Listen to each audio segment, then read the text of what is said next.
6 akan mempresentasikan mengenai mata kuliah geografi yang membahas mengenai teori migrasi penduduk menurut beberapa ahli, yaitu ada 3, Everett Ashley, Todaro, dan E.G. Ravenstein. Nah, untuk itu mari kita lanjut ke PPT yang sudah saya buat untuk membantu kegiatan presentasi saya kali ini. Nah, yang pertama kita akan membahas mengenai teori migrasi menurut Everett Ashley yang diusulkan pada 1966, yang dikenal sebagai teori push and pull factor atau teori tarik dorong. Menurut Lee, keputusan seseorang untuk bermigrasi dipengaruhi oleh 4 kelompok faktor. Yang pertama adalah faktor pendorong atau faktor. Nah, berasal dari asal mendorong seseorang pergi. Faktor-faktor ini meliputi kemiskinan, pengangguran, konflik, bencana, serta kurangnya fasilitas pendidikan dan kesehatan. Kedua, terdapat faktor penarik atau biasa disebut pull factor.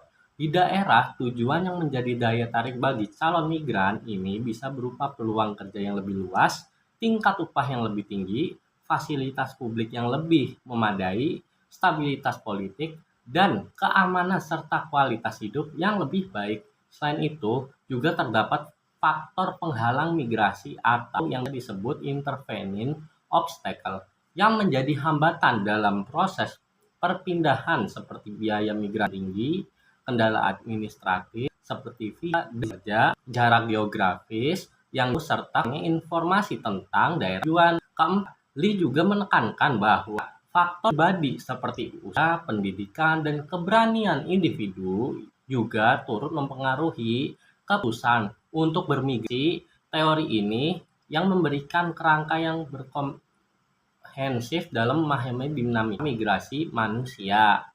Nah, selanjutnya itu kita lanjut di slide selanjutnya, yang itu adalah teori dari Todaro yang mengemukakan pada 1969.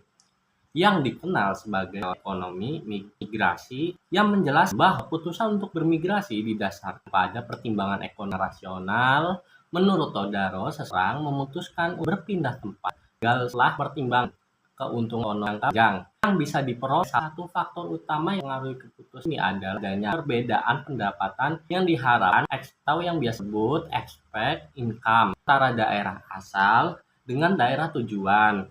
Migran akan cenderung berpindah ke wilayah di mana mereka memperkirakan bisa mendapat penghasilan yang lebih tinggi dibandingkan dengan mereka yang peroleh di tempat asal.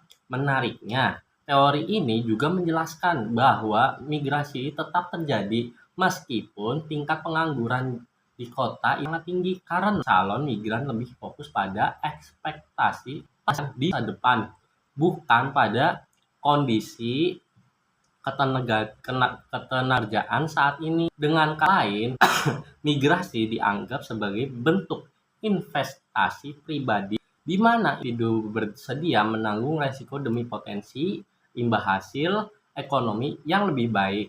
Selanjutnya kita akan lanjut ke slide yang ketiga, yaitu adalah teori migrasi menurut E.G. Ravenstein yang dikemukakan pada 1885. Yang dikenal dengan konsep hukum migrasi atau laws migration. Dalam teorinya, Ravenstein mengemukakan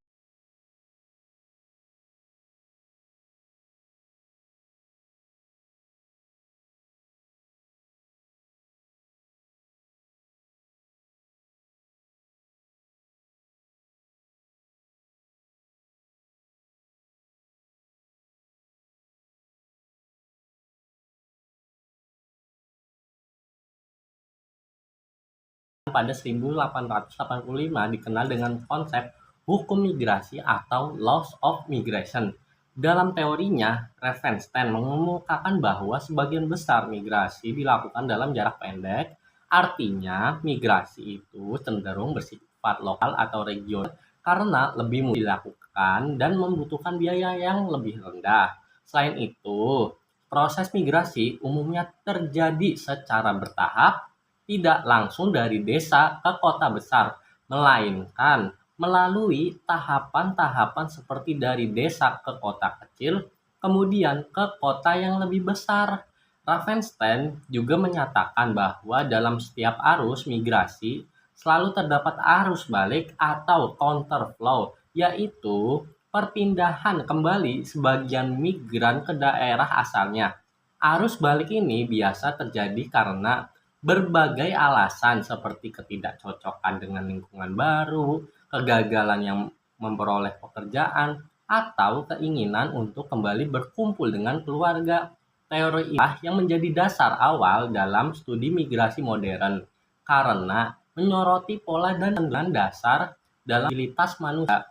Mungkin presentasi saya sampai situ saja. Kurang lebihnya mohon maaf. Saya akhiri. Wassalamualaikum warahmatullahi wabarakatuh.